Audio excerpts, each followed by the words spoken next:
दोस्तों, आज आपके लिए एक ऐसी दिव्य वनस्पति के बारे में जानकारी लेकर आई हूँ जो कि कई रोगों का नाश करती है। रोगनाशक गुणों से परिपूर्ण है। धार्मिक और औषधीय दोनों महत्व रखने वाली ये जो बेल देख रहे हैं दोस्तों, ये जो बेल है वो बेल है अपराजिता की। इस बेल को आप कटिंग से लगा सकते हैं।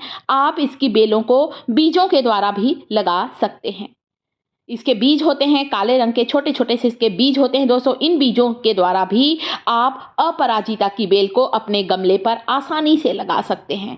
बहुत ही आसानी से लगती है और फूलों से लदी रहती है। अभी ठंड का मौसम है इसलिए फूल कम आ रहे हैं। मैंने एक लकड़ी से इसे सपोर्ट दिया है ताकि ये बेल अच्छी तरह से आगे बढ़ सके। ये मटर की फलियों के जैसी इसकी फलियां होती हैं।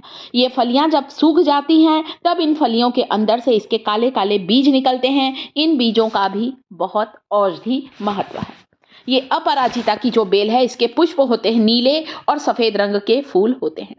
आजकल तो मार्केट में अपराजिता के नीले रंग के सूखे फूल भी, ड्राई फ्लावर भी मिलने लगे हैं। जो नीले रंग के फूल होते हैं ना दोस्तों, इसे कृष्ण कांता कहा जाता है और सफेद फूलों को भगवान विष्णु को चढ़ाया जाता है, इसलिए इसे विष्णु कांता भी कहा जाता है। चाहे सफेद फूल का इस्तेमाल करें चाहे नीले फूलों का इस्तेमाल करें, दोनों का ही औषधि महत्व बिल्कुल एक जैसा है।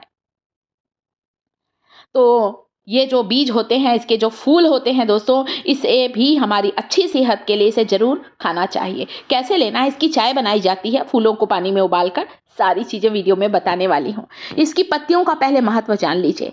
अगर आपको इसकी पत्तियाँ नहीं मिलती हैं तो आजकल अपराजिता की पत्तियों का पाउडर भी मार्केट में आने लगा है। आप चाहें तो इसकी पत्तियों को सुखाकर चूर्ण तैयार कर लें। बच्चों को पेट में कीड़े हैं तो चुटकी भर इस चूर्ण को शहद में मिलाकर आप दे सकते हैं। इसके अलावा इसका जो पाउडर है दोस्तों, इसे आप अगर दांतों पर मंजन करेंगे तो दांतों के में कीड़ा लगा है, दांतों में दर्द है, मसूड़ों से खून आता है, ये सारी परेशानी दूर होगी। शहद के साथ बच्चों को देने से पेट के कीड़े खत्म होते हैं। मंजन करने से दांत सफ़ेद होते हैं, दांतों का इन्फेक्शन दूर होता है, दांत में कीड़ा लगा है वो भी खत्म होता है। तो थोड़ा पानी से गीला करें और फिर आप मंजन कर लीजिए। जैसे इसका नाम है दोस्तों अपराजिता, बिल्कुल वैसा ही ये होता है। बहुत शुभ होता है इसे घर पर लगाना और हम सबको इसे अपने घर पर ज़रूर लगाना चाहिए दोस्तों, इतना फ़ायदेमंद है। इसके पत्तों को पीस कर उसका लेप यदि माथे पर लगाएंगे ना तो सर दर्द की परेशानी बिल्कुल ही दूर होती है। किसी भी रोग से पराजित नहीं होता है, इसीलिए इसे अपराजिता कहते हैं। इसकी पत्तियों का उपयोग है, पत्तियों को पीस कर लेप को आप माथे पर लगाएंगे ना तो आप देखेंगे आपका सर दर्द बिल्कुल ही गायब हो जाएगा।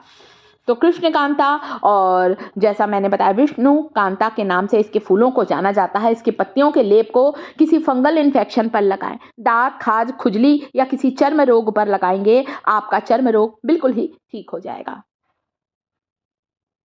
तो इस तरह से इसका बहुत ज़्यादा महत्व है। नीले, सफ़ेद किसी भी फूल का आप इस्तेमाल कर सकते हैं। पत्ते तो एक से होते हैं, फलियों में से बीज निकलता है दोस्तों। और साथ ही साथ ये जो विष्णुकांता होता है इसे गिरीकर्णी भी कहा जाता है। इंग्लिश में इसे मैजरीन कहा जाता है दोस्तों। ये देखिए, इस तरह से चर्म रोग पर लगाना है इसकी पत्तियों को। तो शंख पुष्पी भी कहते हैं हमारे यहाँ ना दोस्तों। इसके फूलों को, बैगनी रंग के जो फूल मेरे यहाँ खिलते हैं, अभी ठंड बहुत है इसलिए फूल कम खिल रहे हैं, गर्मी में तो फूलों से भर जाती है बेल। शंख पुष्पी का आयुर्वेद में बहुत महत्व है। बहुत ही शीतल प्रवृत्ति होती है इसकी। घाव पर लगाइए, कहीं सूजन है वहां पर लगाएं, आप देखेंगे मेहंदी की तरह इसका लेप लगाइए, सूजन दूर होगी। बालों के झड़ने से परेशान है तो इसके रस को नारियल तेल में मिलाकर लगाएं, हेयर फॉल कंट्रोल में आएगा, बाल जल्दी सफेद नहीं होंगे। ये जो शंख पुष्पी है, इसके कुछ ड्राई फ्लावर्स मैं लेकर आई हूँ मार्केट से। आपको ऑनलाइन इस तरह का डब्बा मिल जाएगा। वैसे मेरे घर पर जब भी फूल उगते हैं ना, मैं सुखाकर स्टोर करती हूँ, पर इतने सारे नहीं कर पाती हूँ, इसलिए मैंने मार्केट से लिया है। आपको क्या करना, 5 से 6 फूलों को 1 गिलास पानी में डालकर उबालना है और फिर इस अपराजिता के फूलों की, इसे बटरफ्लाई पी बोला जाता है, इसकी चाय पीना है। आपके शरीर से विषैले तत्वों को बाहर निकालेगा इसका टॉनिक, इसका काढ़ा, या आप इसकी ड्रिंक बोल सकते हैं। ब्लड प्रेशर को कंट्रोल करता है, गले के रोग दूर होते हैं, मानसिक रोग को दूर करता है और हमारी रोग प्रतिरोधक क्षमता को बढ़ाता है। तो इस तरह से इसके जो शंख पुष्पी होता है दोस्तों, ये बेल आपको आसानी से कहीं भी मिल जाएगी। वैसे तो मेरे घर के किनारे ही लगी थी, वहीं से मैं तोड़ कर लेकर आई थी। बाद में मैंने इसके कुछ बीजों को गमले में डाल दिया तो ढेर सारे अपराजिता की बेल उग गई है। बहुत ही गुणकारी होता है। इसके बीजों का चूर्ण लेने से, जो फली के अंदर से बीज निकलते हैं ना, उसका चूर्ण लेने से पीलिया रोग बिल्कुल ही ठीक होता है। इतना ज़्यादा ये फायदेमंद होता है। लेडीज़ लोगों के लिए बहुत अच्छा है। पीरियड्स की परेशानी को दूर करता है, ओवर ब्लीडिंग की समस्या को दूर करता है। इसीलिए आयुर्वेद के ग्रंथों में अपराजिता का, शंख पुष्पी का इतना ज़्यादा महत्व है। आप इसे आसानी से गमले में लगाएं, अपनी बालकनी में लगा सकते हैं और इसके औषधि गुणों का फ़ायदा ले सकते हैं। देखिए, जैसे ही पानी में डाला, पानी का रंग बदल गया है। तो आज मैं नीले फूलों की चाय बनाकर बता रही हूँ, जो कि हमारे डिप्रेशन को दूर करती है, हमारे डाइजेशन को मजबूत बनाता है। शंख पुष्पी के फूलों की चाय। इसके अलावा, जैसे कि इसका नाम है शंख पुष्पी, बुद्धिवर्धक होता है, हमारी ब्रेन शक्ति को बढ़ाता है, हमारी याददाश्त को तेज करता है। बच्चों को भी 1 कप इसके फूलों की चाय जरूर दें। हमारे हार्ट को हेल्दी रखता है, हार्ट अटैक के खतरे को टालता है, गहरी नींद लाने में सहायक है। जो डायबिटिक पेशेंट हैं उनके लिए भी शंख पुष्पी की चाय, इसके फूलों की चाय बहुत फायदेमंद है। खूबसूरत बटरफ्लाई पी कहा जाता है इसे, बटरफ्लाई पी मैंने डब्बे में आपको लिखा हुआ दिखाया है। और इसे लेने से, इसकी चाय लेने से हमारे आँखों की रोशनी बढ़ती है, हमारे शरीर में ब्लड सर्कुलेशन बढ़ता है और साथ ही साथ इसकी चाय पीने से हमारी त्वचा पर चमक आती है। उबाल लीजिए, थोड़ी देर ढक कर रखा है, थोड़ा ठंडा हो जाए, सुबह पीजिए, खाली पेट पीजिए। चाय कॉफ़ी पीने से पहले शंख पुष्पी के फूलों की चाय को जरूर लें। दिन भर एनर्जेटिक महसूस करेंगे, आपके पाचन को बढ़ाएगा, आपकी इम्यूनिटी को बढ़ाएगा। जब हमारी रोग प्रतिरोधक क्षमता अच्छी होती है ना, तो छोटी मोटी बीमारियां, सर्दी खांसी बुखार, ये चीज़ हमें होने ही नहीं पाता है। बहुत ही बढ़िया हर्बल टी है, जो कि आपके ब्लड को प्यूरिफाई करेगी, खून की अशुद्धियों को बाहर निकालेगी। थोड़ा इसे गरम गरम ही पीना है।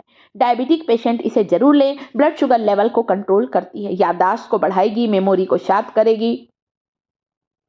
एंटीबैक्टीरियल व एंटी एजिंग गुणों से भरपूर है ये टी। गर्मी के मौसम में ना दोस्तों, मैं इस चाय को आइस ट्रे में जमा देती हूँ, बर्फ़ की ट्रे में, और फिर पानी में इसका आइस क्यूब डालकर लेती हूँ। गर्मी के मौसम में ठंडी पिएं और ठंड के मौसम में इस चाय को गरम गरम ही पिएं, तभी आपको इसका फ़ायदा मिलेगा।